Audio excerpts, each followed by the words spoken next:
Bueno, les doy la más cordial bienvenida entonces a la segunda sesión de este mini curso que va a ser dictado por el profesor Felipe Lorrieta.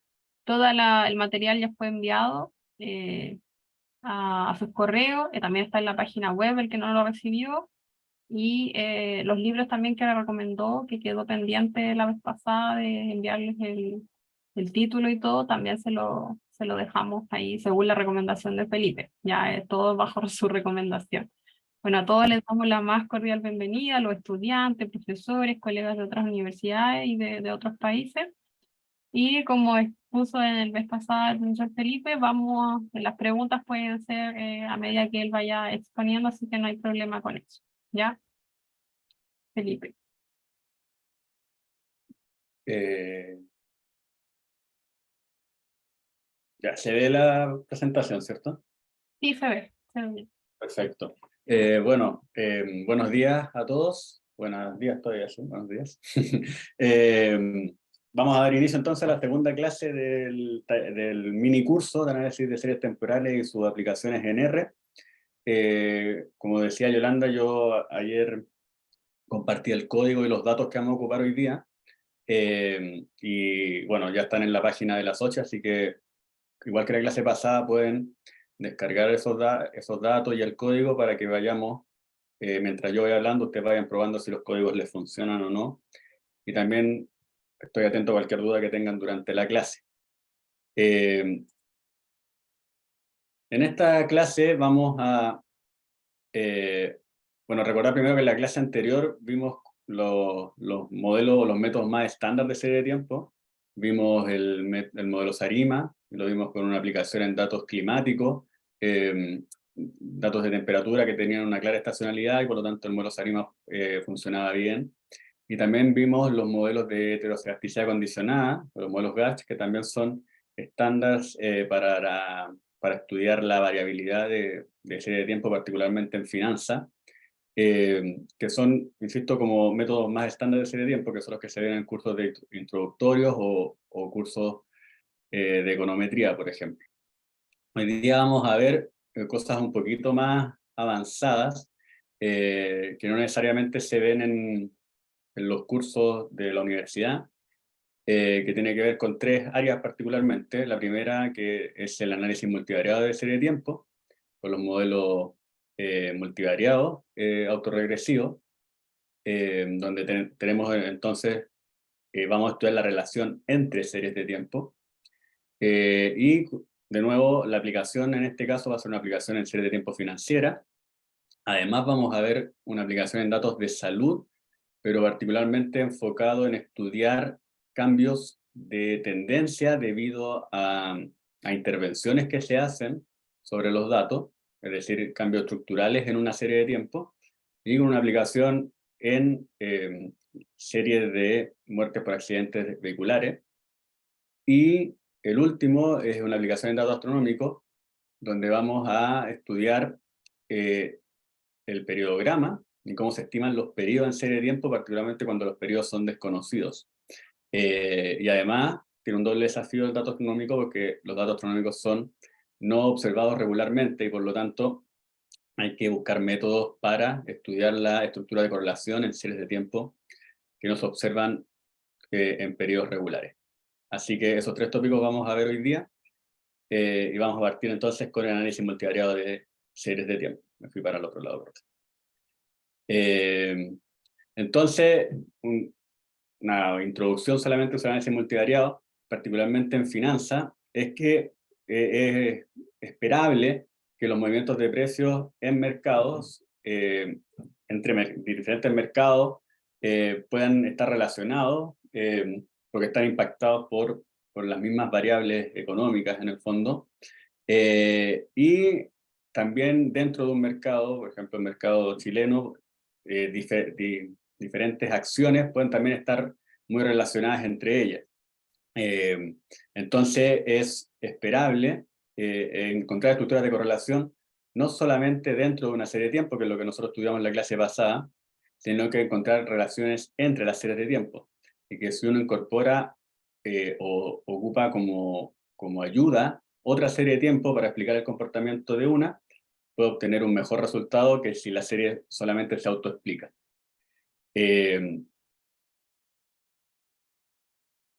Entonces, hay dos enfoques para estudiar, dos enfoques que son más conocidos para estudiar series de tiempo multivariados.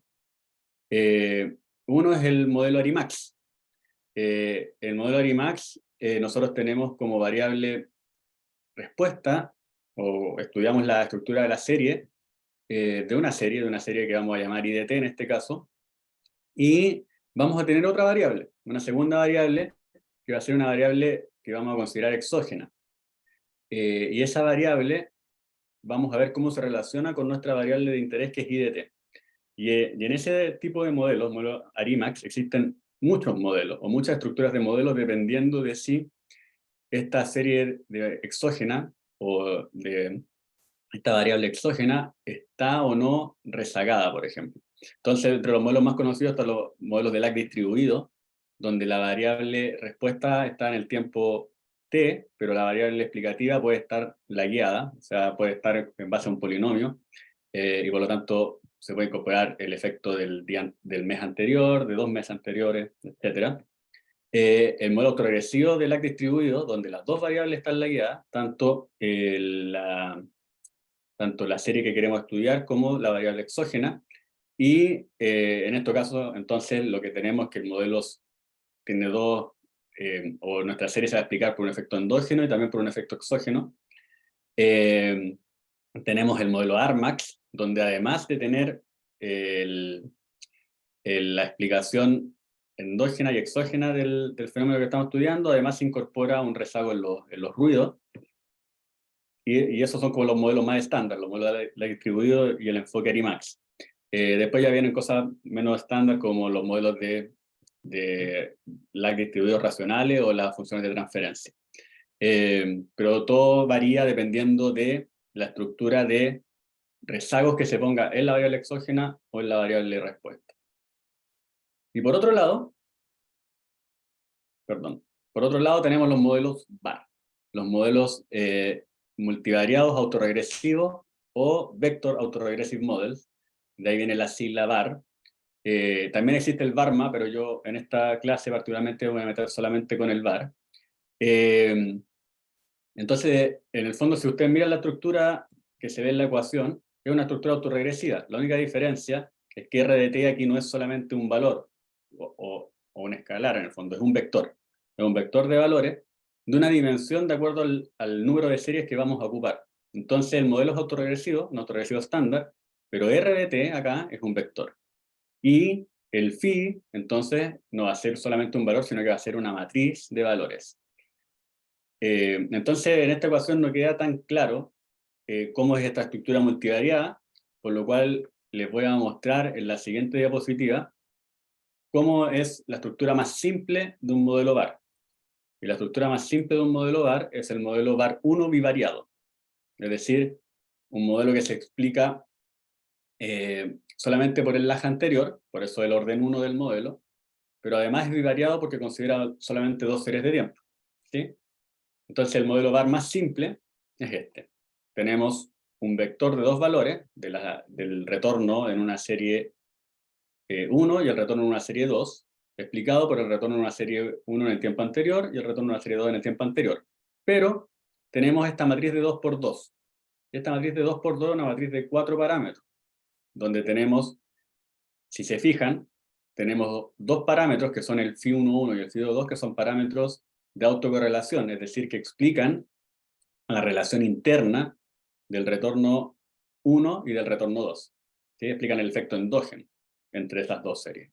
Pero además existen dos parámetros nuevos que nosotros no vimos en el caso de los modelos vistos en la sesión 1, que son el phi2,1 y el phi1,2, que son parámetros de correlación cruzada. Es decir, de cómo impacta el R del retorno 2 en el tiempo anterior al retorno 1 y cómo impacta el retorno 1 en el tiempo anterior al retorno 2. Entonces, si vemos este modelo escrito en ecuaciones, nos queda esta estructura. El retorno 1 es explicado por el retorno 1 en el tiempo anterior y también por el retorno 2 en el tiempo anterior. Y lo mismo en el caso del retorno 2. Eso. Entonces, viendo y comparando estos dos enfoques, tengo un diagrama que encuentro muy ilustrativo de cuáles son las diferencias. Entonces tenemos dos enfoques con variable exógena. Uno que es el enfoque Arimiax y otro que es el enfoque VAR. En el enfoque Arimiax, entonces lo que estamos diciendo es que la variable I es explicada por sus valores anteriores, pero también por una variable exógena. Pero la causalidad de la variable exógena va que X explica a Y, y no al revés. La causalidad va en una sola dirección en el modelo Arimiax. En cambio, en el modelo VAR, la causalidad va en las dos direcciones. Es decir, I1 explica I2, y I2 también explica I1. Y esa es la principal diferencia entre estudiar con una variable exógena o asumir de que en el fondo las dos variables se pueden explicar simultáneamente. ¿Sí? Ahora, yo en esta clase particularmente me voy a meter solamente con el modelo VAR. Y el modelo VAR es un modelo que asume estacionalidad. O sea, que asume que la serie es estacionaria, por eso es autorregresivo. Cada una de las series tiene que ser estacionaria para poder aplicar el modelo VAR. Entonces, pensando en que nosotros generalmente no tenemos datos estacionarios, ¿cuál es el esquema en el que debemos trabajar el modelo VAR? Y este diagrama me parece que es el que mejor explica ese esquema. Tenemos una serie de tiempo multivariada y nos preguntamos, ¿es estacionaria o no es estacionaria? Si no lo es, vamos a tener que estudiar otra cosa, que se llama la cointegración. Vamos a tener que ver si estas dos series estacionarias están cointegradas. Si lo están, entonces tenemos que pensar en otro tipo de modelos, que es un modelo VEC, el modelo de vector, modelo de vector de corrección de errores, el Vector Error Correction Model, que es un modelo para dos series no estacionarias. Ahora, si las series si están cointegradas, también podemos pensar en que las diferenciamos y volvemos a preguntar si es estacionaria o no es estacionaria. Y si es estacionaria, entonces podemos irnos al otro lado y chequear si son ruido blanco o no. Si son ruido blanco, entonces es useless, no hay nada que hacer. No hay ninguna dependencia temporal que estudiar. Pero si no lo es decir, si existe una dependencia temporal que estudiar, entonces podemos hacer un modelo VAR. Y en el modelo VAR tenemos que seleccionar los lag que vamos a considerar en el modelo y ver el tipo o cómo va a ser la estimación de parámetros. Y para eso, y después vamos a chequear si los parámetros son significativos y vamos a chequear también la validación de los modelos.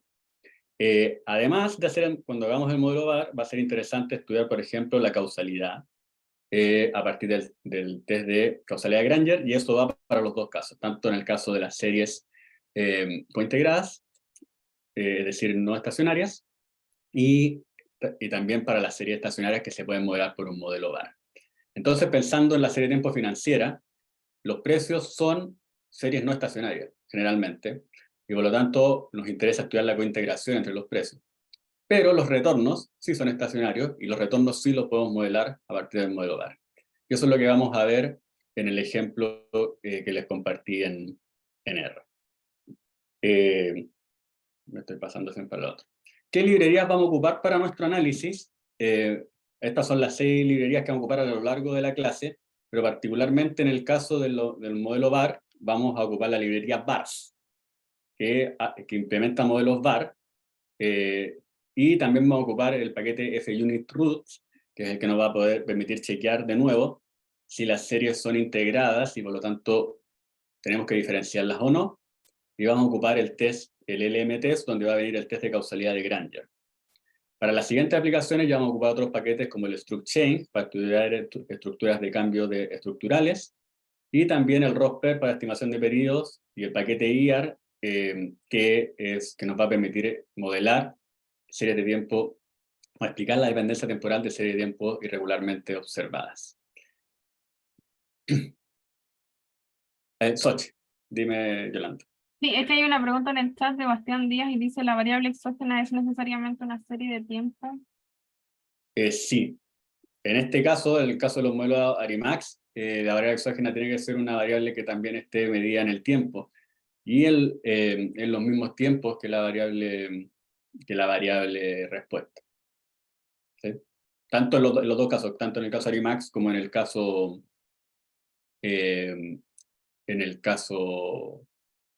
bar, ¿cierto? Ahora uno podría agregar una variable que no se mueva en el tiempo, pero en el fondo tendría que replicarla para todo el tiempo y asumir que no se mueve en el tiempo. Pero no sería tan interesante probablemente. Espero haber contestado la duda de Bastián. Gracias.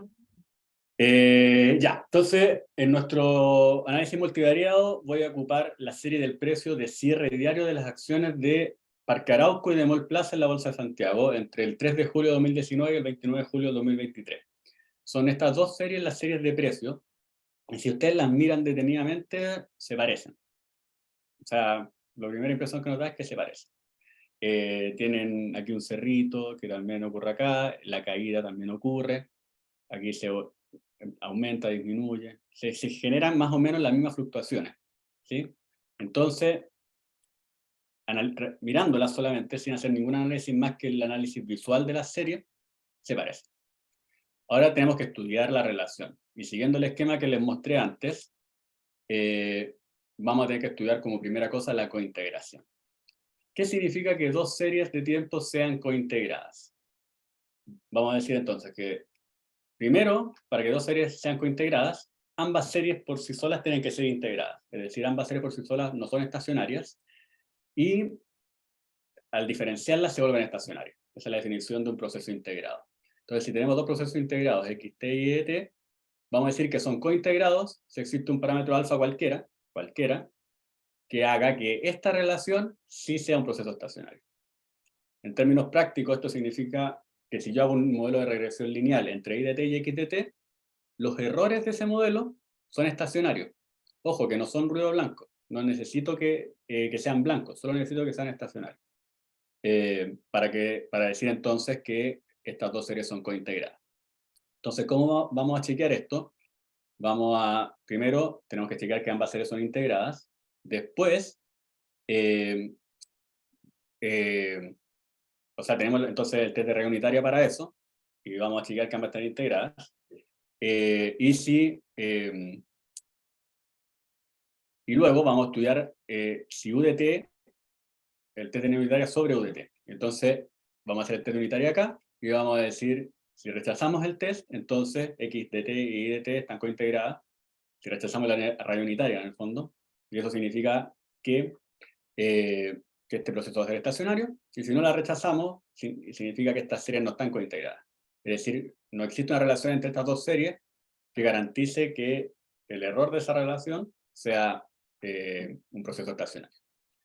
Este parámetro alfa es el parámetro de cointegración, y el parámetro de cointegración, como les dije, se puede estimar por mínimos cuadrados ordinarios usando una regresión lineal simple.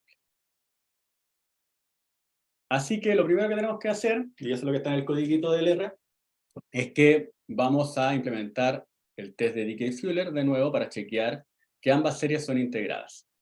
Entonces, si ustedes miran los p-values, ambos p-values son mayores a 0.05, y por lo tanto, tanto la serie de precios de Parque Arauco como la de Mall Plaza son series integradas de orden 1. ¿Sí? Porque encontramos, en el fondo, que sí tienen raíz unitaria en el orden 1. ¿Sí? Como ambas series son integradas, entonces, vamos a hacer el modelito. Si se fijan, este código, el LM, es un modelo lineal, donde la variable respuesta es la serie de Parque Arauco y la variable explicativa es la serie de Mall Plaza. Podría ser al revés igual, está lo mismo. Y hacemos el modelo y hacemos el test de Dickey-Fuller sobre los residuos del modelo. Y si se fijan, los residuos del modelo entregan un p-valor menor a 0.05, por lo tanto rechazamos la raíz unitaria. Esto implica entonces que tanto la serie de precios de Parque Arauco con la serie de precios de Mall Plaza están cointegradas. ¿Sí? Es decir, son dos procesos integrados que están relacionados entre sí. Esa es como la interpretación más directa de la cointegración. Los dos procesos que no son estacionarios, pero que sí están relacionados y que por lo tanto una diferencia entre ellas te genera una serie estacionaria. Eso. Ahora, ya que estudiamos la determinamos que si las dos series están cointegradas, nos interesa saber en qué dirección va la relación. Si la relación va en ambas direcciones, o bien la dirección va, o la relación va en una sola dirección, es decir, Mall Plaza explica Parque Arauco, Parque Arauco explica Mall Plaza. Eso lo podemos estudiar a partir de un test de causalidad de Granger, que es distinto a este, y por eso me parece importante destacarlo, porque no es un test en realidad, sino que es un procedimiento que planteó Granger para chequear la cointegración. Existen otros test de cointegración como el de Johansen. Y ahora vamos a ocupar el test de causalidad, que es otra cosa, que no tiene nada que ver con la cointegración, sino que tiene que ver con en qué dirección va la relación que acabamos de encontrar. ¿Sí? Si la dirección va en ambos sentidos o va solamente en uno. Entonces, para hacer el test de causalidad de Granger, en R se ocupa el código Granger Test, que está en el paquete LM Test. Entonces, ¿cuál es la lógica del test de causalidad de Granger? Es que si dos series X de t y Y de t están cointegradas, sí o sí tiene que haber causalidad de Granger. O de X de t a Y de t, o de Y de t a X de t, o en ambos sentidos. Porque como ya encontramos cointegración, ya encontramos relación. Ahora tenemos que ver si la relación es en ambos sentidos, o va de X de t a Y de t, o de Y de t a X de t. Ahora, por otro lado, el hecho de que uno encuentre causalidad en Granger no implica que las series están cointegradas, necesariamente. Entonces la cointegración implica la causalidad en alguna dirección, pero la causalidad en alguna dirección no explica o no implica una cointegración. ¿Sí? Por eso en el diagrama que les mostré antes, el test de causalidad de Granger va al final, no va al inicio del análisis. Entonces, para hacer el test de causalidad de Granger, es súper simple, es una regresión igual que la que hicimos antes, donde ponemos la serie de precios de Parque Arauco, explicado por Mall Plaza, y entrega este resultado. Entonces, en el fondo el test de causalidad de Granger lo que hace es ver si al incorporar la otra serie, la guiada, en el orden 1, eso genera un impacto significativo en el modelo versus no agregarla. Y en este caso, el p-value es mayor a 0.05, por lo tanto, no existe relación o no existe una causalidad de la serie 2, que es Mall Plaza, sobre la serie 1, que es Parque Arauco. Pero al revés, sí existe esa causalidad, porque aquí el p-valor es más chico que 0.05.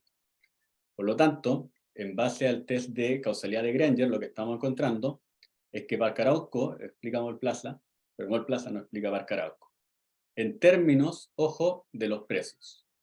Edwin, dime. ¿Cómo estás? Buen día. Una pregunta, ¿y si se cambia el orden o más bien el test de causalidad está hecho solo sobre el primer lag? O sea, porque entiendo que el orden es igual a 1, o se puede probar para órdenes superiores, 2, 3, etcétera. ¿Tiene sentido eso? Gracias, Edwin, por la pregunta. Sí, se puede probar para órdenes más grandes y tiene sentido hacerlo. No necesariamente el resultado para el orden 1 implica para el orden 2. De hecho, podría ser que sí encontráramos una relación en el orden 2, pero no en el orden 1. Y yo aquí me centré en el orden 1 solo para mostrar como ejemplo el test de causalidad, porque finalmente mi modelo no va a ir sobre los precios, sino que ir sobre los retornos. Pero si tú vas a hacer un modelo VEC, un modelo de Vector Error Correction Model, ahí sí es interesante ver hasta qué orden encuentras una relación, porque vas a tener que determinar el orden de ese modelo. Eso. Pero sí se puede, obviamente, agrandar el orden y ver si, por ejemplo, en el orden 2 este resultado se mantiene o aparece una relación. Sochi. Yolanda. Preguntas ahí en el chat. Hilda pregunta, ¿qué determina el valor del orden? Perdón, no entendí la pregunta. ¿Qué determina el valor orden? El lag, el fondo, ¿qué rezago estamos estudiando? O sea, en el fondo, lo que estamos diciendo en el orden 1 es que estamos chequeando si existe una relación causal entre el precio de la acción 1 en el tiempo t y el precio de la acción 2 en el tiempo t-1. Si tú le pones orden 1, ese precio de la acción es t-1. Si le pones orden 2, entonces va a chequear la relación entre t y t-2. Y así, ¿cierto? El orden chequea qué dependencia es la que está estudiando, si la dependencia a un día, a 2 días o a más días. Y Alfonso dice, ¿se puede trabajar con más de 2 series? No sé si es pregunta o afirmación.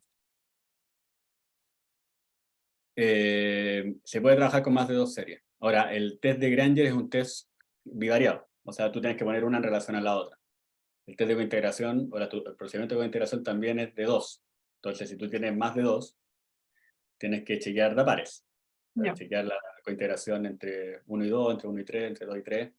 Y ahí es un poquito más complicado, pero los modelos, tanto el modelo BAR como el modelo Beck, incluso el modelo Arimax, tú puedes trabajarlo con más de 2 variables. ¿Sí? Ujú. Ya, gracias. Ya. Entonces, como las series están cointegradas, y yo quiero ver el modelo BAR y no el modelo Beck, voy a calcular el retorno compuesto continuamente en los precios de las acciones de Parque Arauco y de Molplaza. Entonces, si calculamos los retornos compuestos continuamente, vamos a encontrar que existe dependencia en los retornos, tanto en Parque Arauco como en Molplaza, una dependencia no muy alta, pero significativa en ambos casos, ¿sí? Que está de acuerdo a la primera barrita del lag en la función de autocorrelación. Entonces, vamos a chequear ahora que existe o que hay, si estos retornos son procesos estacionarios o no. Entonces vamos a calcular de nuevo el test de raya unitaria sobre los retornos y en ambos casos se rechaza.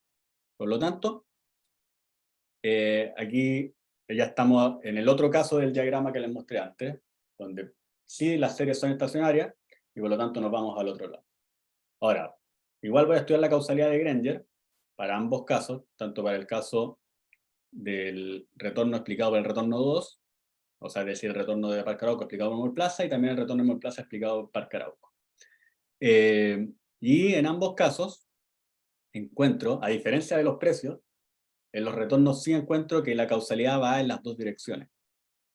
O sea, en los precios la causalidad no iba en las dos direcciones, pero en los retornos la causalidad sí va en las dos direcciones. Es decir, Molplaza explica Parque Arauco y Parque Arauco también explica Molplaza en el orden 1. ¿Sí? Es decir, existe una relación entre, entre el tiempo anterior de Molplaza y el tiempo actual de Parque Arauco y también entre el tiempo anterior de Parque Arauco y el tiempo actual de Molplaza.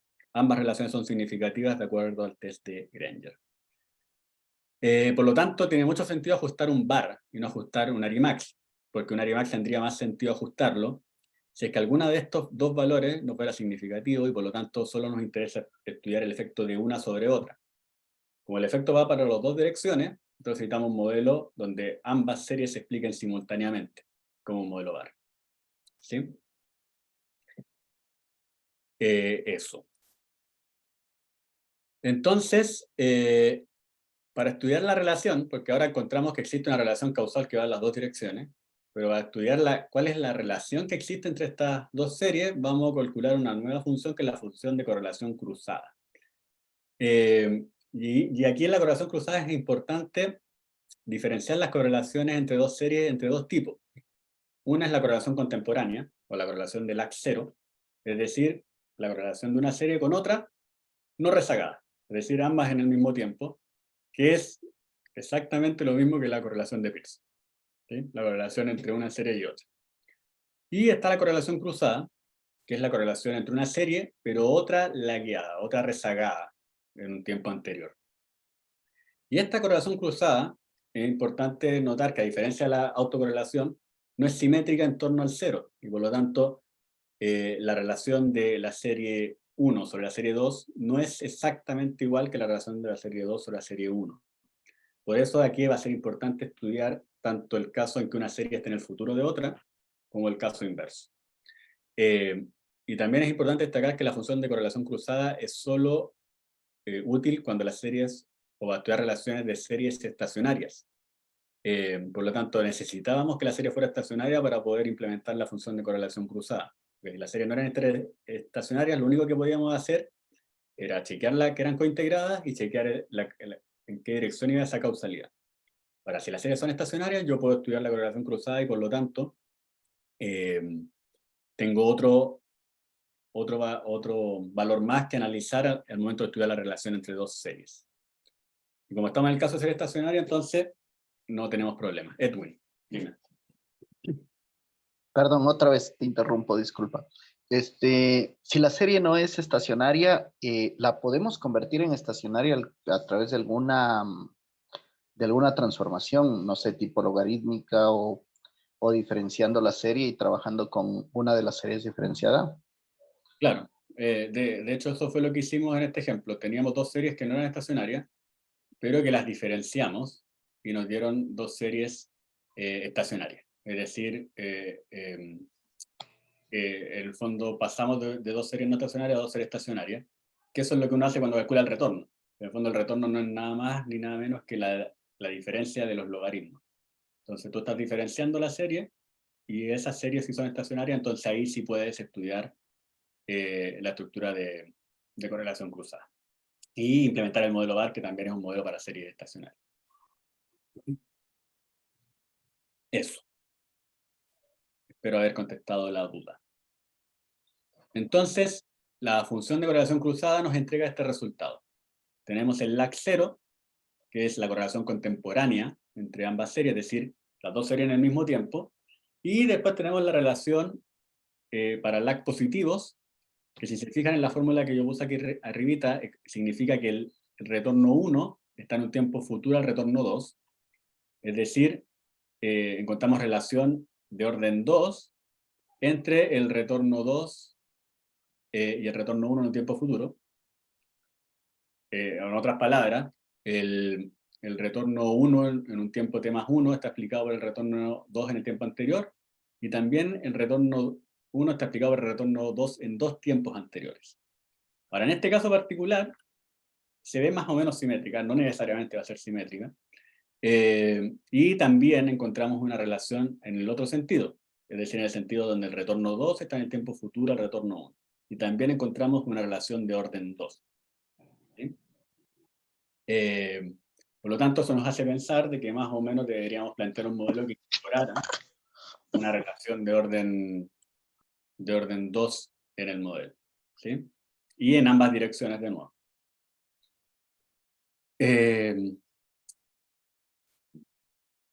Ya, entonces, para implementar el modelo VAR, lo primero que tenemos que hacer es seleccionar el orden del modelo VAR. Entonces va a ser modelo VAR 1, VAR 2, VAR 10. Y de acuerdo al gráfico de la CCF, lo más razonable era implementar un VAR 2, porque habían dos barritas afuera de la CCF, los dos primeros lags, en el fondo, para la derecha y también para la izquierda. Ahora, para las personas que necesitan corroborar eso, existe un test o un procedimiento que está implementado en el paquete VARS, que es la función VARSELECT. Y esa función VARSELECT te permite determinar el orden del modelo VAR que vas a implementar. Entonces, esto está en el paquete VARS. Primero tenemos que hacer una matriz, es decir, concatenar la serie de los dos retornos para que queden en una sola matriz, que va a ser I.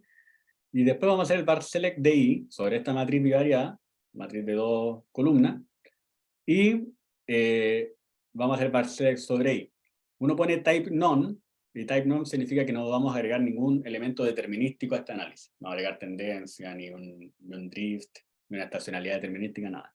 Solamente es el estudio de la relación de estos dos retornos. Y el VARSELECT nos entrega estos tres resultados, o sea, estos cuatro órdenes, de acuerdo a diferentes criterios, A y C, HQ, SC, FPE. Y el A y C nos dice que debemos ocupar un orden 7, que parece un poco exagerado de acuerdo a la estructura de relación que teníamos antes. El HQ es lo que más se asemeja a lo que vimos en la CCF, un orden 2, y el criterio de Schwarz nos dice 1. Entonces, siempre hay que tratar de escoger soluciones parsimoniosas, y por lo tanto, yo voy a irme por el orden 1 y el orden 2. Y voy a hacer esos dos modelos y voy a comparar el resultado de esos dos modelos. Entonces, el modelo VAR 1 lo implementamos con una función que se llama VAR, todo con mayúscula, sobre la serie I, y le ponemos el orden 1. El time none de nuevo para no agregar componentes deterministas. Y el resultado del modelo es el que se ve acá. Si se fijan, tenemos 4 parámetros estimados, como les mostré en el modelo. que definí cuando le mostré el var 1 bivariado. Ahí teníamos 4 parámetros, que son estos 4 que están acá. Si se fijan en la ecuación, aquí lo que estamos, en la ecuación 1, estamos explicando el retorno 1 respecto al retorno 1 rezagado y el retorno 2 rezagado. Es decir, este parámetro de acá es un parámetro de autocorrelación y este de acá es un parámetro de correlación cruzada. Y en este caso, la única que es significativa es la correlación cruzada. Es decir, que el retorno 2 explique al retorno 1. Y en el caso de la ecuación 2 ocurre lo mismo. Es decir, la única correlación significativa es la correlación cruzada.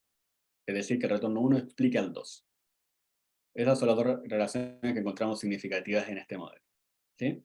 Lo cual justifica más ocupar el modelo VAR y no hacer un enfoque, por ejemplo, de modelamiento endógeno de las dos series por separado. Y por otro lado tenemos el modelo VAR 2. El modelo VAR 2, la misma estructura de modelo, pero le ponemos P igual 2 al orden. Entonces vemos el summary y encontramos una relación, de nuevo, del retorno 1, explicado por el retorno 2, esa relación es significativa, y la relación entre el retorno 1 y el retorno 2 en el lag 2, esto significa el lag 2, también es significativa, pero al 10%. Está justo al borde del 5. Si se ve un puntito nomás, así que el nivel de significancia es más bajo, pero podemos asumir que también es relevante. Las autocorrelaciones en este caso no explican nada. Tanto el parámetro 1 de autocorrelación como el parámetro 2 de autocorrelación no son significativos para el modelo.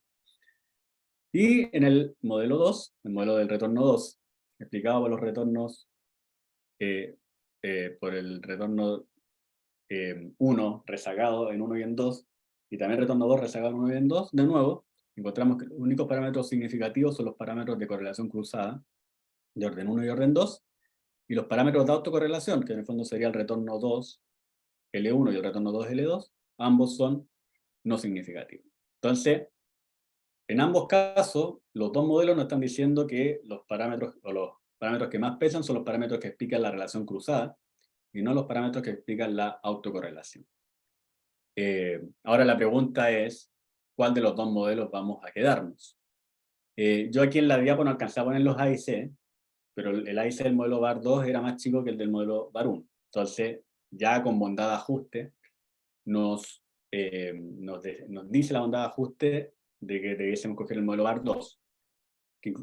Incluso teniendo un mejor parámetro, o sea, un mayor número de parámetros, que eso es castigado por el A y C, incluso teniendo mayor número de parámetros, igual da un valor más bajo en ese criterio. Pero yo les quiero mostrar la estructura de relación después de ajustar el modelo VAR 1, que son los tres gráficos de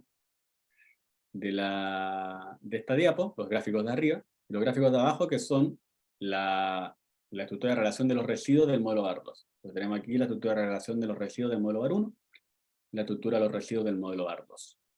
Y si se fijan, el modelo VAR 1, la relación, la autocorrelación de los residuos 1, del modelo 1 y del modelo 2, o sea, del retorno 1 y del retorno 2, no son significativas, pero sí todavía queda estructurada de relación en la correlación cruzada, que aquí todavía se ven barras fuera de la línea punteada azul, ¿cierto?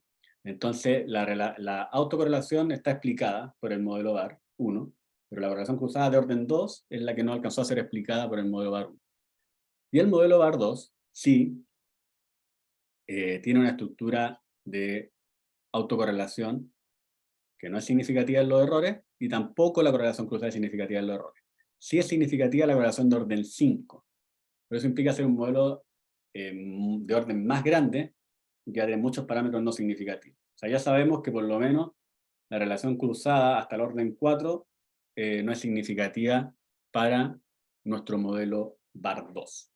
Por lo cual, en base a la bondad de ajuste y también en base a encontrar estructura de dependencia en los errores, nos quedamos con el modelo VAR 2.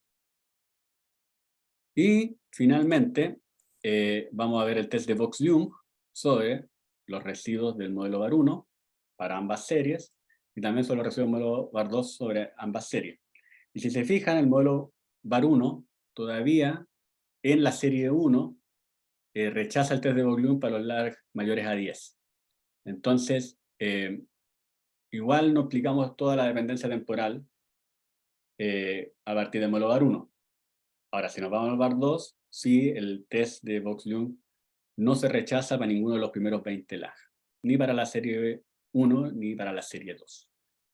Por lo tanto, en base a este análisis, el modelo VAR 2 es el más apropiado por muchas razones. Primero, porque la CSF nos mostraba una relación de orden 2, porque los parámetros son significativos para el rezago 2 en el modelo VAR, y porque además los errores de estos modelos no tienen relación en el modelo VAR 2 y sí la tienen todavía en el modelo VAR 1. Eso. Esa es la primera implementación, entonces tal vez este es un buen momento para hacer algunas preguntas si es que las hubieran, porque después vamos a cambiar a otro modelo. Hay una pregunta, Felipe, ahí en el chat. Voy a revisar.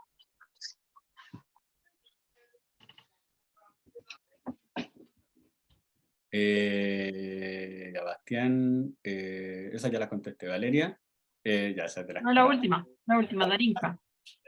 Darinka, hola Darinka, ¿cómo estás? En estos modelos VAR, ¿cómo puedo saber cuándo agregar componentes determinísticos en la opción type? Tendría que ser graficando la serie y esto no afectaría a los demás componentes de retardo del modelo. Ya, primero, claro, o sea, un componente determinístico significa, por ejemplo, que tu medida no es 0, o que encuentras una tendencia en los datos, y que tú la quieres modelar determinísticamente. ¿Sí? Entonces, si las dos series de retorno no tienen componente de una tendencia, entonces tú puedes agregar esa tendencia al modelo. Ahora esa tendencia tú la tienes que agregar desde que haces el test de Dickey-Fuller, porque el test de Dickey-Fuller ya lo hicimos asumiendo de que no había componentes determinísticos. Entonces, si tú ves la serie y notas que ambas series están creciendo, tú puedes escoger modelar esa tendencia determinísticamente, y por lo tanto desde ahí empezar a chequear, desde el test de Dickey-Fuller, si vas a chequear la regla unitaria considerando esa tendencia.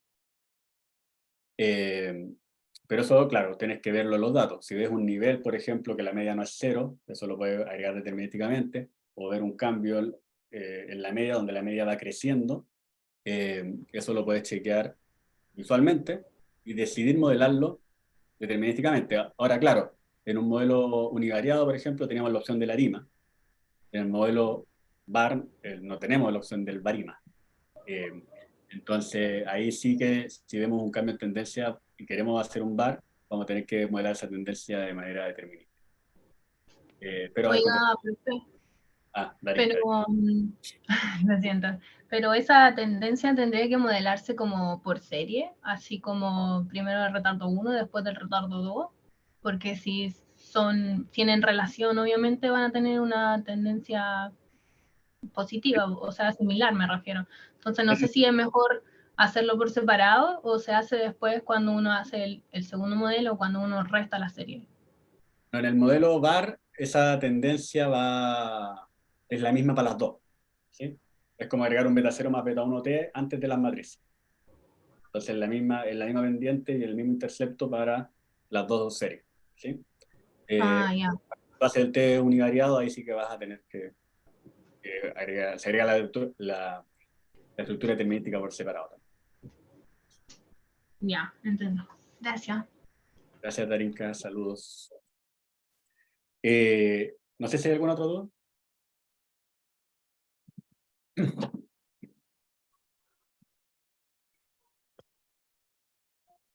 Felipe, disculpa, una consulta.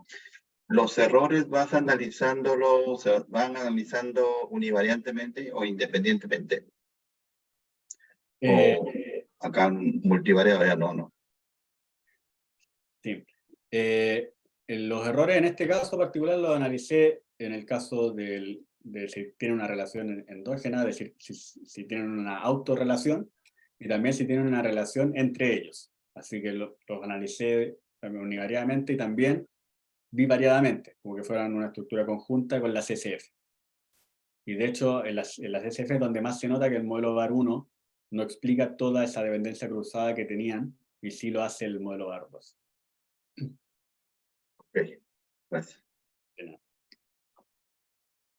Ya. Entonces ahora voy a pasar a la segunda aplicación, que es bien distinta a la aplicación, ¿no? Que es una aplicación en datos de salud, que en realidad son datos de salud, pero son datos de muertes y en realidad la aplicación tiene que ver más con cómo afectan las políticas públicas en una serie de tiempo, y si eso puede generar cambios en la tendencia de esa serie o cambios estructurales en cómo se mueve la relación. Entonces, yo voy a ocupar la serie semanal de muertes por accidente de tránsito en la región metropolitana entre el año 2007 y 2017. Esta serie, si ustedes la miran,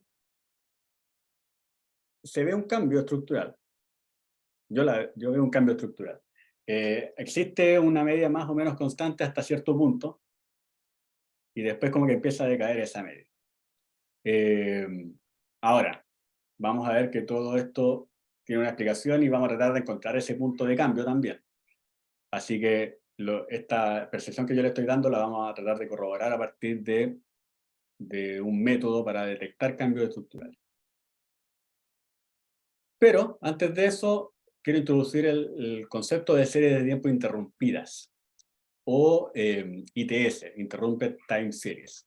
Esta análisis de serie de tiempo interrumpida se caracteriza porque la serie es interrumpida, debido a la aplicación de un tratamiento, o por ejemplo, de la implementación de alguna política pública que busca mejorar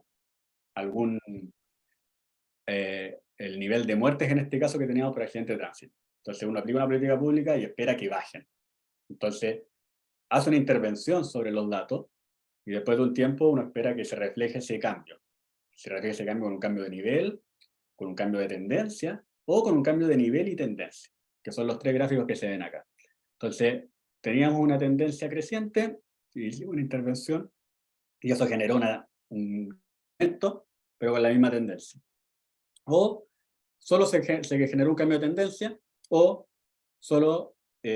además del cambio de nivel, también se generó un cambio de tendencia.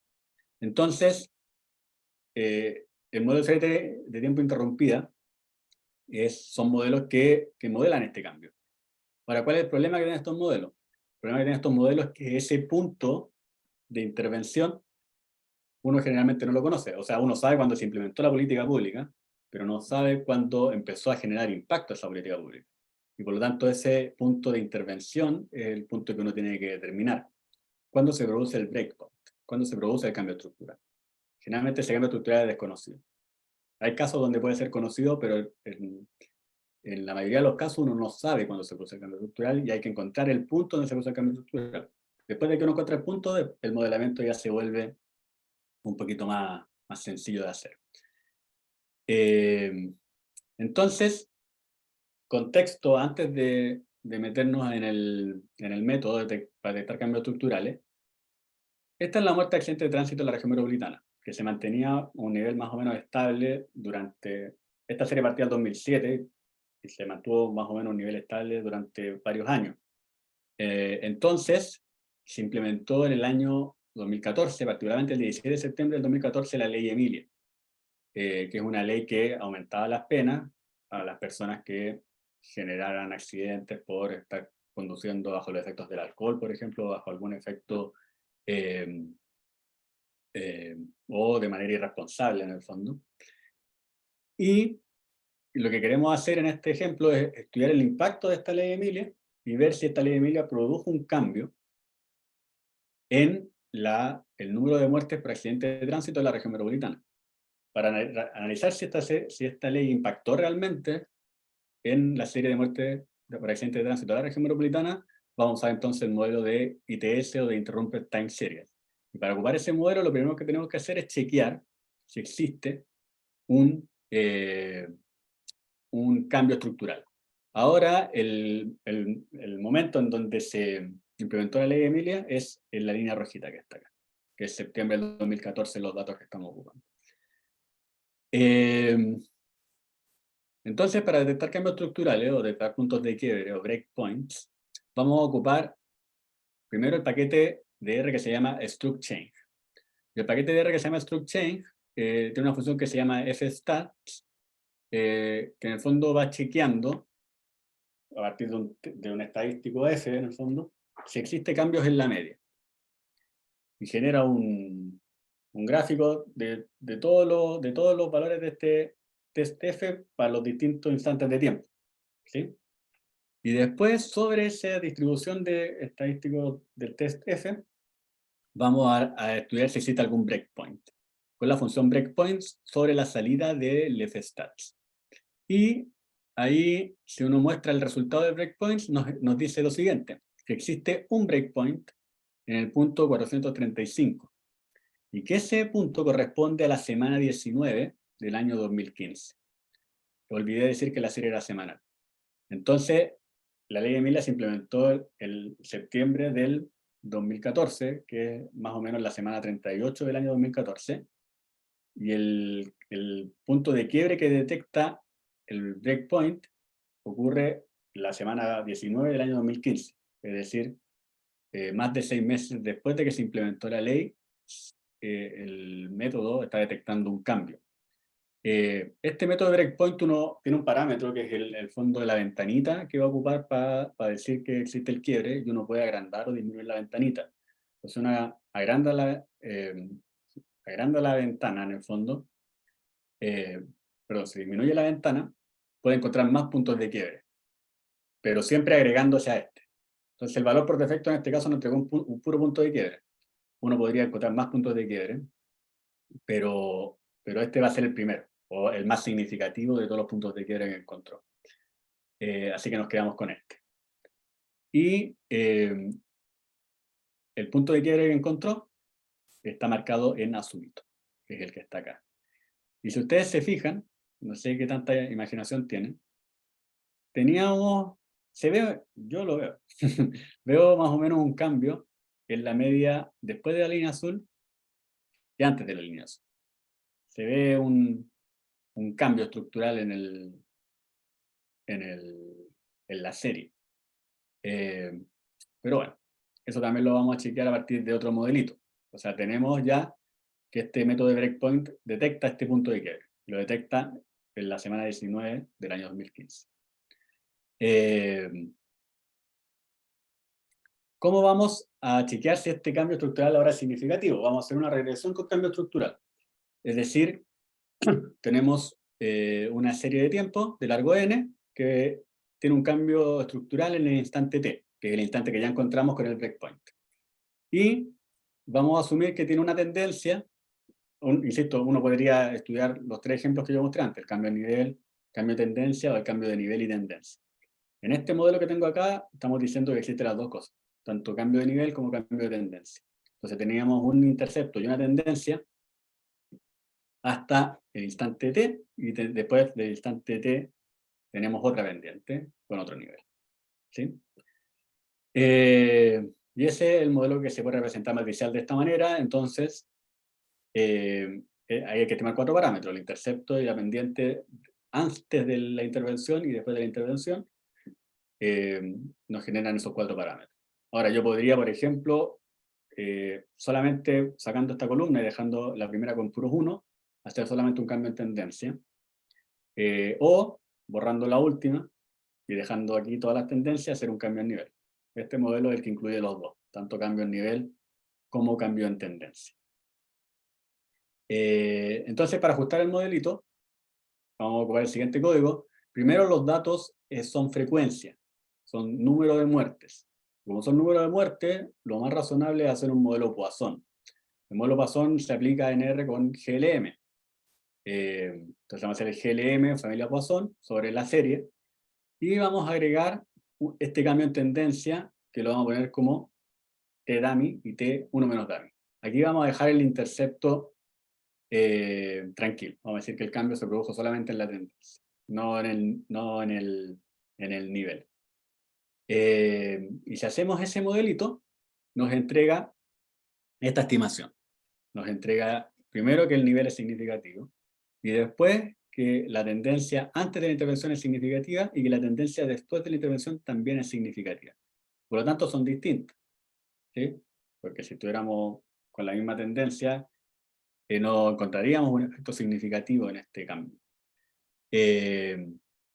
Y además, la tendencia es más fuerte hacia la caída en el caso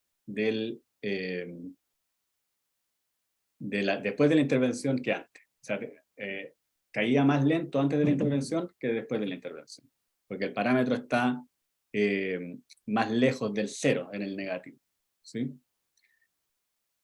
con valores chicos, pero recuerden que esto tiene una función de enlace y después hay que pasar por la función de enlace de todas maneras. Eso. Entonces, si vemos los fitted, voy a comparar aquí qué pasaría si asumiéramos que no existe este cambio en tendencia, que es la línea verde, y después de incorporar este cambio estructural que encontramos con la línea moradita, ¿sí? Entonces, la línea verde, que es la tendencia sin cambio estructural, nos estaría, si asumimos que el cambio en tendencia realmente ocurre, estaría sobreestimando la media hasta el año 2010, más o menos, y desde el año 2010 al 2015 la estaría subestimando, y después sobreestimando de nuevo después de la intervención entre el 2015 y el 2018. Y si se fijan, la línea moradita pasa más por el medio de la serie. O sea, tenemos una tendencia que es más lenta la caída entre el 2007 y el 2015, lo cual hace completo sentido con que todavía no teníamos la ley implementada, y por lo tanto esto era más estable de lo que nos muestra la línea verde, y que después de la intervención tuvimos otra tendencia, que la diferencia no es tan clara, si se fijan los valores de los parámetros eran más chicos, pero que es un poquito más, o que decae un poquito más rápido que antes de la intervención. Pero que genera este cambio en el nivel, en el fondo, ¿sí? O sea, que teníamos una media de 14 antes de la intervención y que esa media cambió a 12 más o menos después de la intervención. Pasa al modelo que estamos planteando. Entonces, bueno, después uno le puede agregar más cosas, y de hecho yo en el código de R dejé un modelamiento estacional, donde incorporamos la semana, pero después de quitar la media ya queda más bien ruido, en este caso particular. Entonces ahí ya no se vuelve tan atractivo el modelamiento, pero sí ya te queda un error por una media constante, que eso no pasaba si incorporábamos una tendencia lineal solamente. Así que eso, no sé si tienen alguna duda hasta acá con este ejemplo.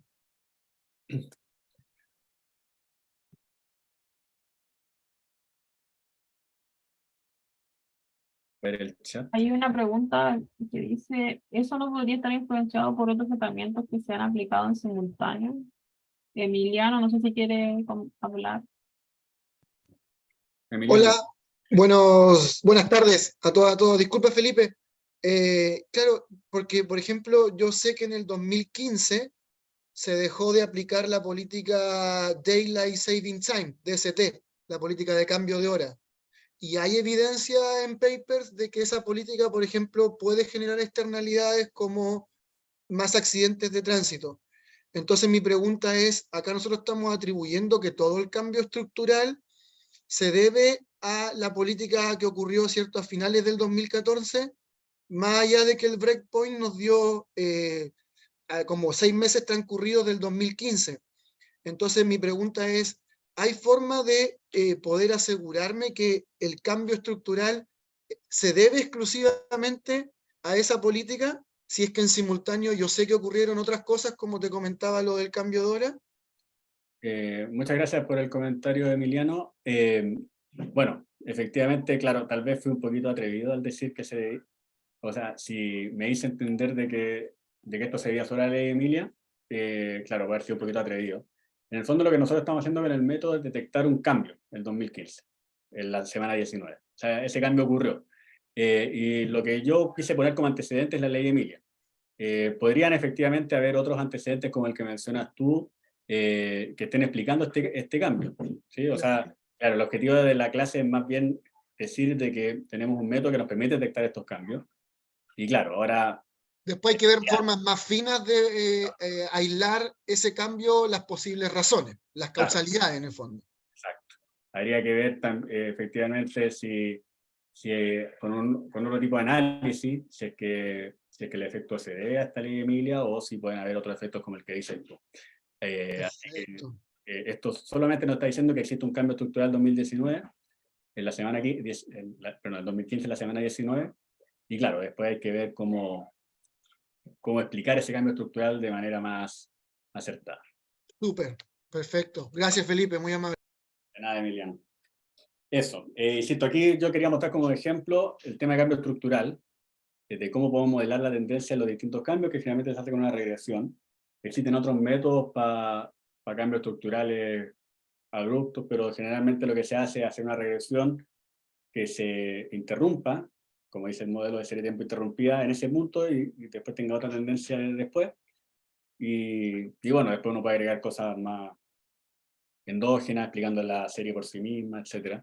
Pero en este caso, si ustedes miran la estructura de relación, no hay mucho más que explicar, más que el cambio de nivel, que es el que estamos viendo ahora. Así que eso sería mi segundo ejemplo. Francisca, dime. Hola Felipe, buenos días. ¿Sí? Tengo una duda que no sé si es que estaré preguntando como lo mismo que preguntó Emiliano, pero esto a mí me gustaría aplicarlo para ver los efectos de los planes de descontaminación ambiental. Entonces estaría analizando, bueno, primero si existe estacionalidad en series de material particulado, en concentraciones de material particulado, pero sucede que esos planes se suelen revisar cada 5 años, lo cual igual daría cuenta de una estacionalidad em, a ver, ¿cómo decirlo? Em, en el fondo, esta misma política que se está aplicando cambiaría cada 5 años en conjunto con las concentraciones. Entonces, ¿cómo se podría ver o aislar el efecto de, por ejemplo, una modificación en particular de un plan? Sí, o sea, claro, en el fondo lo que tú puedes hacer con este método es primero detectar si efectivamente te generó un cambio esa intervención cada 5 años. Y tú puedes, si el cambio que se produce es un cambio en media, por ejemplo, es decir, que en los primeros 5 años tenías una media de tus mediciones y después de esa intervención tuviste otra media de las mediciones. Entonces, claro, tú puedes ajustar este modelo de ITS y restar esa media a la serie. Entonces, la serie nueva, que no va a tener esa resta en media, va a ser una serie donde va a estar la media constante ya, porque ya corregiste por el efecto de las intervenciones. Y esa serie media constante ya tú la puedes explicar a partir de otras razones. Que en el fondo entiendo yo que la pregunta tiene que ver con cómo modelar, extrayendo esos efectos de cambios que se producen debido a las intervenciones. Claro. Claro, entonces eso es lo que yo haría, en el fondo. Primero encontrar con este método esos puntos de cambio, hacer el modelamiento considerando esos puntos de cambio, y ese modelo de tendencia te va a generar que los errores ya tengan una media constante y donde lo que te quede explicar sea solamente el efecto de relación que existe en esa serie. Ya, perfecto, súper, muchas gracias. De nada, Francisca, gracias por la pregunta. Bueno, entonces vamos a pasar ahora al último ejemplo, que es el ejemplo en datos astronómicos, que es donde yo más me he especializado. También he trabajado hartas cosas de salud, pero en astro donde más he trabajado. Y en el fondo, antes de partir con los datos astronómicos, primero decir que en astronomía es súper común encontrar series de tiempo, que generalmente en series de tiempo se llaman curvas de luz, y que esas series de tiempo están relacionadas al brillo de un objeto astronómico en el tiempo, que es lo que se puede apreciar en el videito que está abajo. Entonces, generalmente las series astronómicas se miden en tiempo, que se miden días julianos, la medida de brillo del objeto astronómico en ese tiempo, y con un error de medición asociado a la medida de brillo que está determinado por cómo se observa ese brillo a partir de los distintos telescopios que hay. Pero el desafío más relevante en el caso astronómico, bueno, hay dos desafíos que son súper relevantes. Primero, que las series de tiempo de las estrellas, del brillo de las estrellas, son generalmente brillos periódicos, como el que se puede ver en el videito de abajo. Y por lo tanto, uno tiene que hacer un modelamiento periódico del brillo. Pero el desafío más relevante es que, a diferencia del video, en la práctica lo que tenemos es que los datos no se observan de manera regular, porque a veces, bueno, el telescopio no puede estar mirando todo el tiempo al mismo lado, porque hay días nublados donde no se puede obtener una información o una visión confiable del objeto, y eso genera que la serie se mida irregularmente. Entonces, el ejemplo que vamos a ocupar de curva de luz, vamos a ocupar la serie de tiempo del brillo de una estrella cefeida clásica, observada en el estudio Ogle, que es un estudio que está hecho en Chile, no me acuerdo exactamente, creo que está en la región de Antofagasta, si mal no recuerdo, y que tiene mediciones durante 1150 días, pero tiene 107 mediciones durante 1150 días. Y si ustedes se fijan en las mediciones, por ejemplo, acá, tenemos una medición y después pasa harto tiempo hasta tener la otra. Y acá tenemos varias, tenemos 4 juntas, por ejemplo. Y después tenemos un salto a la siguiente. Pero igual se ve una cosa media cíclica, entre medio, ¿sí? Pero con saltos grandes. Entonces, harto más fea de la que se veía en el videito que les mostré antes. Esta serie de tiempo está en el paquete IAR, que es un paquete que es para modelar series de tiempo irregulares, y que, bueno, yo estoy entre los autores de ese paquete, porque yo he trabajado harto en el modelamiento de series irregularmente observadas. También entre los autores está Susana Yaramendi y Wilfredo Palma, que somos los 3 que trabajamos en esto. Entonces aquí hay 2 desafíos. Primero, estas estrellas, uno no conoce el periodo, a diferencia de las series que uno usualmente mira, las series mensuales, por ejemplo, uno sabe que el periodo se repite cada 12 meses. Pero en este tipo de objetos astronómicos el periodo es desconocido y uno tiene que estimar ese periodo. Y el segundo desafío es que como la serie está irregularmente medida, no podemos ocupar el periodograma estándar para estimar ese periodo. Entonces, vamos a tener que ocupar otro periodograma. Pero primero, vamos a tener que introducir qué es un periodograma. Y cuando estamos hablando de periodograma, nos vamos a meter en el dominio de la frecuencia. Nos vamos a ir del dominio del tiempo. Entonces, nosotros siempre analizamos la serie en base a su comportamiento temporal, ¿cierto? En su comportamiento temporal sabíamos que había tendencias, que había estacionalidades, que son las que nosotros vemos acá en el gráfico verde. Pero esas estacionalidades, si uno las modela a partir de un modelo armónico, por ejemplo, obtiene ciertas amplitudes, ¿sí? Y esas amplitudes, a distintas frecuencias, generan un análisis en el dominio de la frecuencia. O sea, ya no pasamos de estudiar esto, que es el dominio del tiempo, sino que vamos a empezar a estudiar acá el dominio de la frecuencia.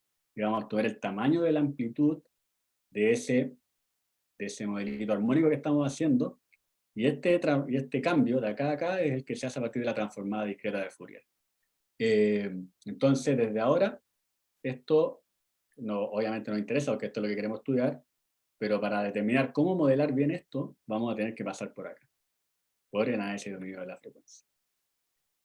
Entonces, el periodograma de Fourier es el periodograma estándar cuando las series son regularmente espaciadas. Pero cuando las series no son regularmente espaciadas, existen extensiones. Y la extensión para cuando la serie es irregularmente espaciada es el periodograma de Lombe-Scargill, el periodograma de Lombe-Scargill generalizado. Esos 2 periodogramas, tanto el de Lombe-Scargill como el de Lombe-Scargill generalizado. Donde la única diferencia entre estos 2 es que el periodograma de Lombe-Scargill generalizado toma en cuenta el error de medición de la serie de tiempo, si es que lo hubiera. Si no hubiera error de medición, uno puede ocupar el periodograma de Lombe-Scargill sin problema. Y en el fondo, cómo se calcula el periodograma es a partir de minimizar el error de predicción de un modelo armónico sobre los datos. Si se fijan esta expresión de acá, que se ve muy fea, en el fondo lo único que hace es agarrar la serie, restarle una regresión armónica y calcular esos errores al cuadrado ponderados por la varianza o por el error de medición de estas mediciones ISUPI.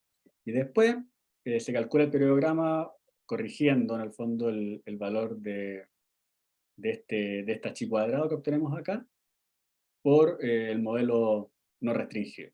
Y nos da este periodograma acá, que es el periodograma de Lombe-Scargill generalizado, que además la gracia que tiene es que está ponderado entre 0 y 1, y vamos a tener entonces que vamos como máximo a obtener el valor del periodograma en 1. Entonces nos dice qué tan significativo es el periodo ya solo con el valor del periodograma que nos entrega. Ahora, ¿cómo se implementa el periodograma del Lombe-Scargill generalizado en R? A partir de un paquete que se llama ROP-PER.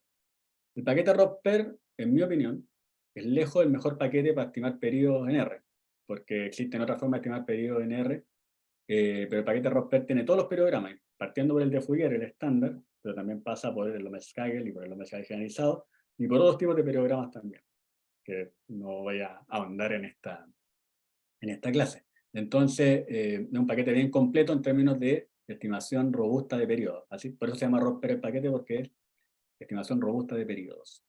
Entonces, para hacer el Rosper, primero lo que tenemos que hacer es hacer una grilla de frecuencias en las que se va a evaluar el periodograma.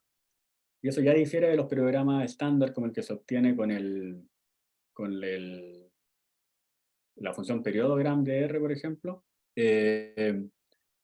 donde uno no puede determinar dónde se van a mover la frecuencia, que también es complicado cuando uno quiere estimar el periodo, porque a veces solamente porque no evalúas en el periodo correcto, no encuentras el periodo correcto. Esta función sí te permite agregar una grilla de frecuencia. Entonces aquí yo defino una grilla bien fina de 0.001, es decir, vamos a hablar todas las frecuencias entre 0.01 y 10 con ese salto en el fondo. O sea, son altas frecuencias las que vamos a estudiar. Y vamos a incorporar esta serie, que son los datos que yo les mostré antes, que están en el paquete IAR, donde tenemos las mediciones y tenemos los pesos. Así que vamos a poner los pesos con weighting true. Y el regreso en L2 y el modelo SIGN es lo que nos dice esto es un Lomé-Skagel generalizado. Estos dos argumentos, el L2 y el modelo SIGN. Y los periods van con esta grilla que definimos anteriormente. Si corremos esto, nos entrega este resultado del periodograma del Lomé-Skagel generalizado. Entonces, si ustedes se fijan, ¿qué nos interesa estudiar el periodograma? ¿Cuál es el punto donde el periodograma se maximiza? Donde tenemos el mayor valor del periodograma. Ese va a ser el punto, en el fondo, donde vamos a encontrar la frecuencia que mejor explica la serie que queremos analizar. Y el valor máximo del periodograma se obtiene casi en 1, o sea, un periodo súper significativo, y se obtiene para una frecuencia de 0.06. O sea, por eso está casi al comienzo del periodograma, que es esta de acá. Entonces, esa frecuencia de 0.06 nos va a permitir estudiar el comportamiento periódico de la serie irregular que estamos observando. Esta función, como hice una grilla tan fina, se demora como 3 segundos en correr. O sea, no entrega el resultado inmediatamente, sino que se demora un poquito en entregar el resultado. Ya encontramos el periodo, entonces. El periodo es 1 dividido 0.06. Ahora vamos a hacer dos cosas para estudiar el comportamiento periódico. Primero, calcular la fase. En el fondo, como la serie es irregularmente observada, el comportamiento periódico no es evidente a partir de la serie, como la serie que yo les mostré antes. Entonces lo que vamos a hacer es hacer una corrección en el tiempo, y ya no trabajar sobre el tiempo, sino que trabajar con el fase o sobre la serie doblada. ¿Qué significa serie doblada? Es lo mismo que uno podría esperar. Como dice su nombre, uno toma una serie de tiempo y cada vez que llegamos al periodo, la doblamos y la ponemos encima de la serie. Entonces, en el fondo, como el periodo era 0. O sea, la frecuencia era 0.06, en un periodo de 1 dividido 0.06, nosotros vamos doblando la serie y la vamos poniendo arriba de las otras series.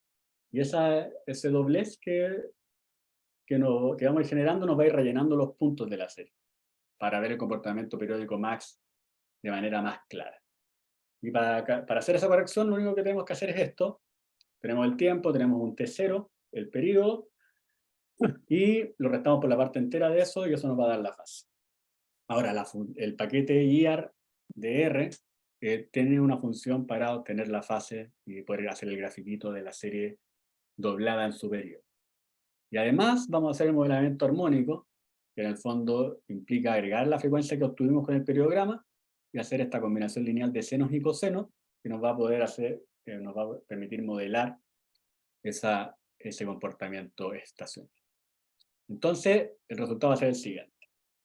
Primero, esos son nuestros datos, los datos de la serie de tiempo de astronomía, que está medida irregularmente en el tiempo. Aquí lo que tenemos es el tiempo y aquí lo que tenemos es la magnitud. Ahora lo que voy a hacer es calcular la fase, que me va a corregir el eje del tiempo, para mostrar más clara la estructura temporal de la serie. Y nos da esto.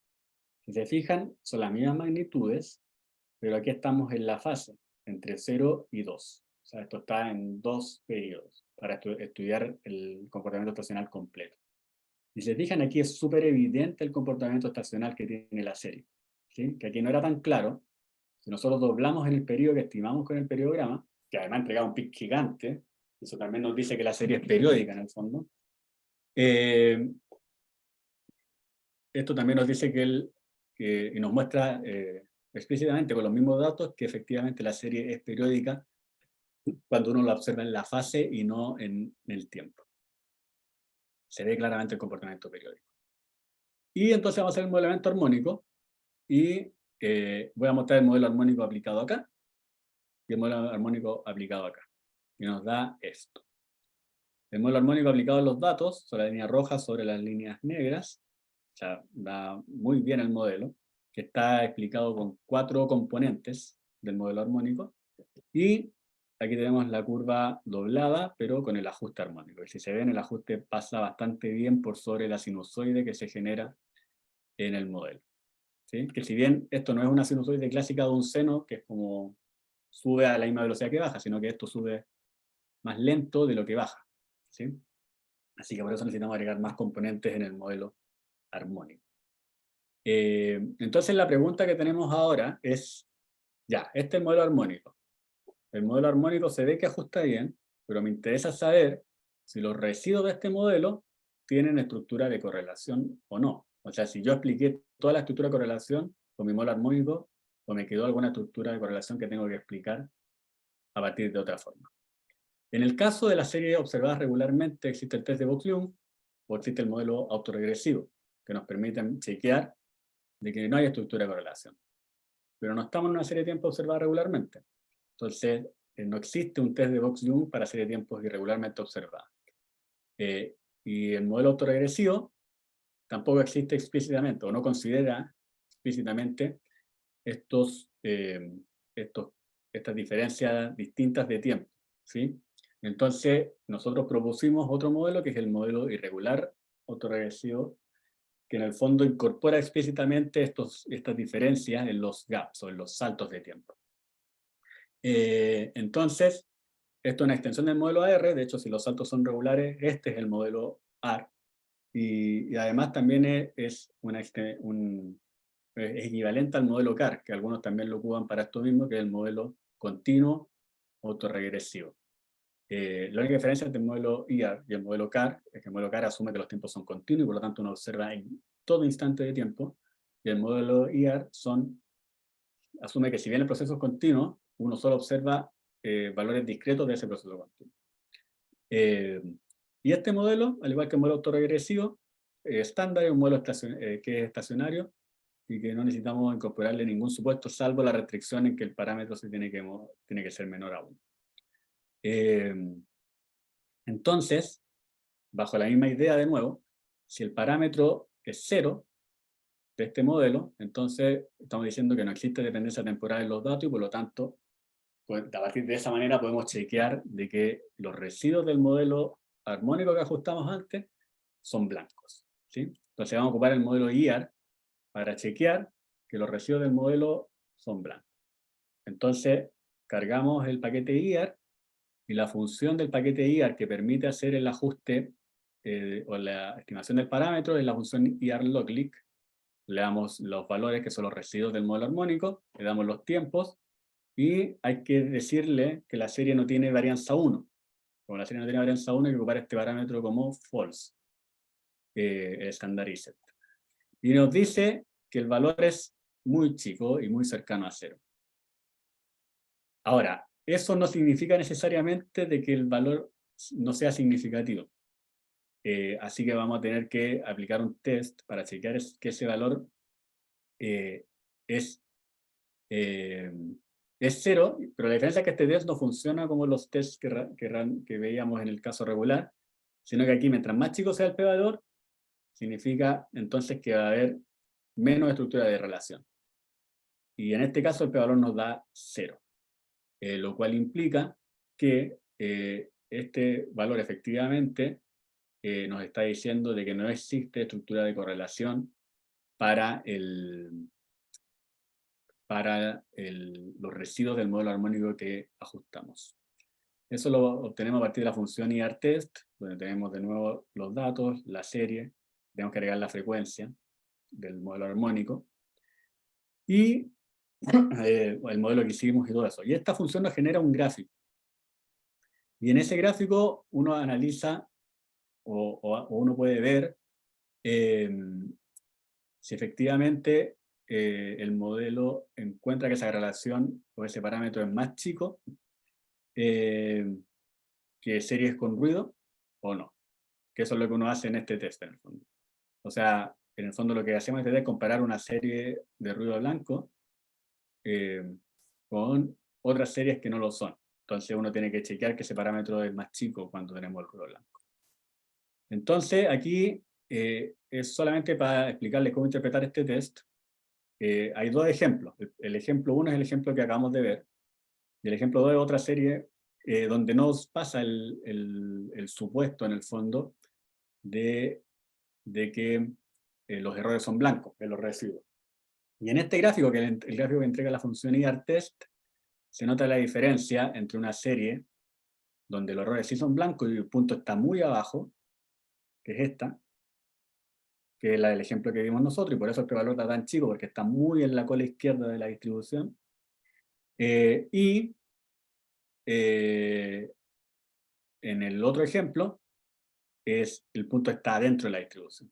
Entonces, cuando el punto está muy en la cola izquierda, decimos que no existe relación temporal en los datos que estamos analizando, y cuando el punto está en la distribución, entonces sí existe relación temporal en los datos que estamos analizando.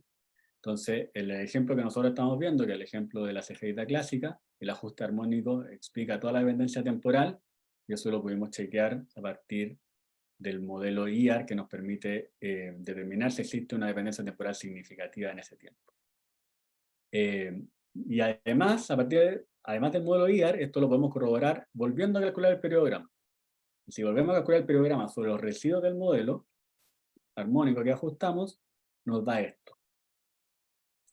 Y si se fijan, a diferencia del periodograma 1 que yo les mostré, donde teníamos una barra muy significativa, aquí no tenemos ninguna barra que destaque, ¿sí? Y por lo tanto, al ser plano prácticamente el periodograma, estamos hablando de un periodograma que es apropiado para un ruido blanco.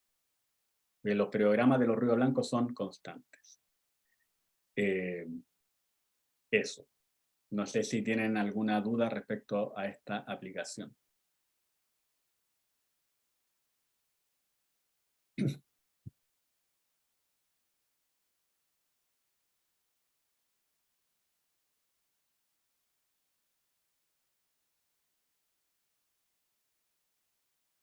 No, En el chat, no aparece. ya. Bueno, no sé. Podemos dejar un espacio final para... ¿Ahí aparece algo en el chat? No de momento. Bueno, gracias. Bueno, eso. No sé, después voy a darle un cierre a la clase y después si alguien me hace una pregunta del balance completo de las dos sesiones o sobre cualquier cosa, me dice.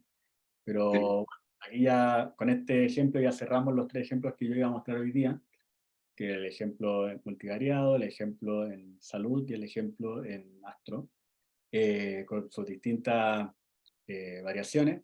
Y claro, cada cosa está muy por encima. Y mi idea de esta sesión, tanto la sesión anterior, es introducir los temas y que si alguien está interesado después se pueda meter ya de lleno revisando los libros que compartí la semana pasada. Y bueno, también haciendo cualquier pregunta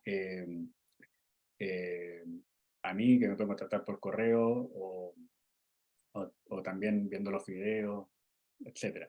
Entonces, eso, la idea de estas 2 sesiones era introducir los métodos, mostrar más o menos para qué servían, con aplicaciones y particularmente aplicaciones que son en datos que no son los que típicamente aparecen en las aplicaciones. Yo me preocupé de no ocupar las mismas series de ejemplos que se ocupan siempre, y me preocupé particularmente de ocupar ejemplos más bien locales, datos de temperatura en Santiago, las acciones son todas de Chile, las que vimos, la serie de accidente de tránsito. Entonces, eso. Espero que les haya gustado la clase y cualquier duda estoy atento. Aquí está mi correíto y mi GitHub, cualquier cosa me pueden contactar. Felipe, ¿me Muchas permites? gracias, Felipe. Ahí voy a hacer tiro, te paso, Alfonso, muchas Sí. gracias. Quería, Sí, quisiera hacer una consulta a Felipe. ¿Ya, Alfonso? Gracias, felicitaciones, Felipe, por tu exposición muy clara. Tenía una consulta. Mira, en los modelos VAR, por ejemplo, quisiera hacer un estudio, por ejemplo, con la lluvia, en esta situación del fenómeno del Niño por acá, por Perú, y, por ejemplo, la temperatura. Pero hay ciudades en las cuales, pues, lluvia no existe en algunos meses y tengo ceros. ¿Ahí puedo aplicar estos modelos VAR, por ejemplo? A ver, primero habría que de nuevo ver si esas series son series que son estacionarias, porque es el primer requisito de los modelos VAR. Por ejemplo, la serie de temperaturas que yo mostré la semana pasada no era estacionaria, porque era una serie que tenía raya unitaria en la estacionalidad. Entonces, claro, tú lo que podrías hacer es ¿Tengo que imputar datos ahí en los que es ceros o cómo sería? ¿Tienes alguna experiencia en eso más o menos? O sea, claro, en el fondo lo que tú podrías hacer, asumiendo que no es estacionaria, es diferenciarla. Y si tú hay diferencia, es probable que esos ceros ya no estén. No, O sea, eso sí, mi problemita sería en esos datos que tengo cero. ahora, esos datos que tienes cero, yo entiendo que son realmente porque no tuviste lluvia. Entonces, Claro. sería raro imputarlo, en el fondo, no sería lo correcto. Pero la serie estacionaria tiene media cero y por lo tanto que haya un cero no es complicado para el modelo, ¿sí? O sea, no es que no pueda tomar el valor cero. De hecho, la serie en sí tiene promedio cero y tiene valores positivos y valores negativos. Entonces, el hecho de que tenga un cero no va a complicar al modelo VAR en sí. Lo único que el modelo VAR requiere es que tu serie sea estacionaria y que en el fondo uno vea que esta estructura en torno a la media es una estructura más bien aleatoria y no determinística. Si tú tienes eso, puedes aplicar el modelo VAR sin problema. Ojalá puedas compartir el libro también en donde está el material para poderlo también bajar que mencionaste. La semana pasada yo di los libros y en el libro de SAI, que es el libro de finanzas, aparece el modelo VAR. Ahí he explicado con algunos ejemplos, pero todos esos ejemplos son en finanzas, porque la mayoría de los ejemplos de relación en serie de tiempo son en serie de tiempo financiera. Pero claro, yo creo que es súper interesante estudiar la relación también que existe entre otras series, como la que tú dices de temperatura o de lluvia. Ok, gracias. Gracias, Alfonso. Hay una pregunta de Fernando. Dijo, yo tengo dudas con la serie de tiempo continua, dice, pero tengo que entender bien para formular la pregunta. Bueno, ¿qué más? Bueno, muchas felicitaciones, Felipe, ahí en el chat, por si ya estás leyendo, pues es un mini curso bastante completo y orientado para hartas áreas, ¿ya? Yo me recuerdo de la jornada donde ahí tuvimos la interacción en la cual yo te invité para ver si podías dar el mini curso. Y fue bastante difícil que dijeras enfocado a algo. Y dije, puede ser de salud, me dijo, pero mi área es de astronomía, pero también hago eso. Entonces, bueno, ahí nos damos cuenta en este mini curso que tienes ahí una variedad de aplicaciones y trabajos en la cual has estado trabajando. El paquete, me imagino, el trabajo que dio a lo mejor para poder llegar a eso, me imagino todo lo que hay, el esfuerzo por detrás. Así que yo felicidades por eso y obviamente por aceptar nuestra invitación a que puedas dar el mini curso. También me gustaría que nos pudiésemos sacar la foto final para después subirla a las redes sociales. Han preguntado mucho por la sesión de hoy. Va a estar disponible dentro de los próximos días también. Y el material está todo en la página web. Ya está todo en la página web de las 8, que creo que la fui ingresando ahí en el chat. ¿Ya? Así que Felipe, si puedes dejar de compartir pantalla, les pido a todos que quieren participar de la foto para que saquen sus cámaras, para yo empezar a tomar la foto. Y bueno, seguir agradeciendo ahí a Felipe por las 2 sesiones que tuvimos. A todos, bueno, ahí hay un grupo. Deben ser de los SATs. En ser estudiante, ¿o no? Sí. ¿Cuál grupo? No sé. Es que veo hartas caritas en una cámara. Ah, puede ser. Yo no lo... ¿Sí? Néstor y Carita y Batsat y Basti. Sí, En los haces. sí.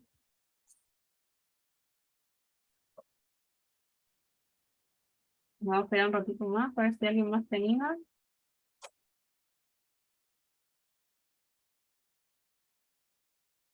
Ya, voy a empezar a tomar las fotos para que se pongan ahí.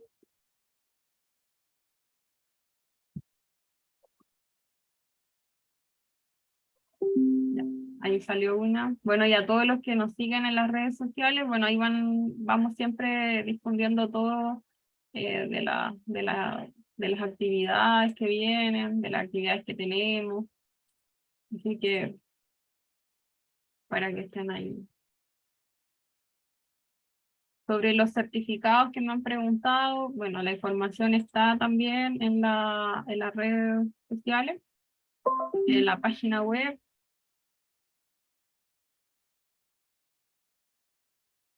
Y cualquier cosa me pueden enviar un correo también, si hay algún problema con alguno, pero les pido ahí paciencia con el tema de los certificados, por lo menos de aquí a 2 semanas, para poder trabajar en ello, ¿ya? La última foto, si alguien quiere salir más, ya, lo sube, ya saqué las fotos, así que muchas gracias. ¿A qué correo nos podemos comunicar? Puede ser a contacto@soche.cl o a mi correo que es yolanda.gomez@uda.cl. Lo voy a escribir acá.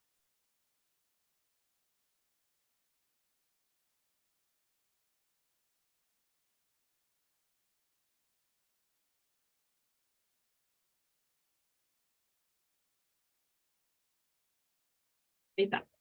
¿Ya? Muchas gracias, Felipe, nuevamente por el minicurso, por la disposición, por todo, y a todos los que están presentes. ¿Ya? Gracias, Yolanda, por la invitación de las 8. Ya. Espero que nos alguna actividad prontamente. Esperemos no. Ya, nos vemos, que estén bien. Chao, chao. No, muchas gracias, Chao. profesor.